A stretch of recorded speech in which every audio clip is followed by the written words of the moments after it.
നമസ്കാരം. ദേശീയപാതകളിലേതുപോലെ കിഫ്ബി റോഡുകളിലും ടോൾ പിരിക്കാനുള്ള സംസ്ഥാന സർക്കാർ നീക്കം വിവാദത്തിലേക്ക്. ഈ നയത്തെ CPI അംഗീകരിക്കുന്നില്ല. ഇതോടെ ബ്രൂവറിക്ക് പിന്നാലെ മറ്റൊരു വിഷയവും CPMന് തലവേദനയായി മാറും. ടോൾ പിരിവ് ഇടതുനയത്തിന് വിരുദ്ധം എന്നതാണ് ഇതിന് കാരണം. ദേശീയപാതകളിലെ ടോൾ പിരിവിനെ അതിരൂക്ഷമായി വിമർശിച്ച പാർട്ടിയാണ് CPM.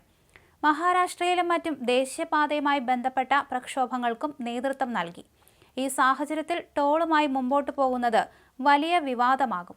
50 കോടിയിലേറെ മുതൽ മുടക്കി നിർമ്മിക്കുന്ന റോഡുകളിൽ ടോൾ പിരിക്കാനുള്ള സാധ്യതാ പഠനം നടത്തുകയാണ് കിഫ്ബി. വരുമാന മാർഗമുണ്ടാക്കാനുള്ള നടപടികളുമായി മുന്നോട്ടു പോവാനാണ് മുഖ്യമന്ത്രിയുടെ സാന്നിധ്യത്തിലുള്ള ഉന്നതതല യോഗത്തിന്റെ അനുമതി. കിഫ്ബിയെ സ്വതന്ത്ര ഏജൻസിയായി നിലനിർത്താനാണ് ഈ നീക്കം. ദേശീയപാതകളിൽ കേന്ദ്ര സർക്കാർ ടോൾ പിരിക്കുന്നുണ്ട്. അത് 500, 1000, 2000 കോടിയും ചെലവാകുന്ന പദ്ധതികൾക്കാണ്. എന്നാൽ കേരളം ആലോചിക്കുന്നത് കിഫ്ബി വഴി 50 കോടിക്ക് മുകളിൽ ചെലവ് വരുന്ന പദ്ധതികൾക്ക് യൂസർ ഫീ എന്ന പേരിൽ ടോൾ പിരിക്കാനാണ്. കേരളത്തിലെ മിക്കവാറും റോഡുകൾക്ക് 50 കോടിയിലധികം ചെലവിട്ട് നിർമ്മിച്ചവയാണ്. മിക്ക PWD റോഡുകളും ഈ ഗണത്തിലാണ്. തദ്ദേശ സർക്കാരുകളുടെ നിയന്ത്രണത്തിലുള്ള ഈ റോഡുകൾ ഒഴിച്ച് ബാക്കിയെല്ലാം ഈ പരിധിയിൽ വരും. അതായത് പുറത്തിറങ്ങണമെങ്കിൽ ടോൾ കൊടുക്കേണ്ട അവസ്ഥ വരും.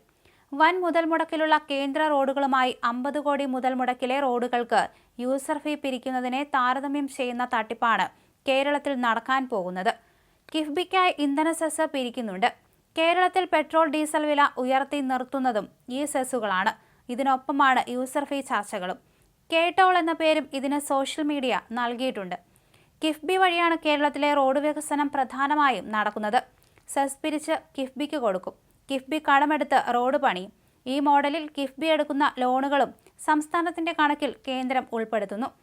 കിഫ്ബിക്ക് സ്വന്തമായ വരുമാനമാർഗം ഇല്ലാത്തതാണ് ഇതിന് കാരണമായി പറയുന്നത്. ഇത് മറികടക്കാനാണ് ടോൾ ഏർപ്പെടുത്തുന്നത്. ഇതോടെ കിഫ്ബിക്ക് സ്വന്തമായി വരുമാന മാർഗമെത്തും. ഇതോടെ കിഫ്ബി സ്വന്തം കാലിൽ നിൽക്കുമത്രേ. ഫലത്തിൽ കേരളത്തിലെ റോഡ് വികസനത്തിൽ നിന്നും സർക്കാർ പൂർണ്ണമായും പിന്മാറുന്ന സ്ഥിതി വരും. കേരളത്തിൽ ദേശീയപാത വികസനത്തിനുള്ള ചർച്ചകൾ തുടങ്ങിയ വേളയിലും ടോൾ പിരിവിനെ CPM എതിർത്തിരുന്നു.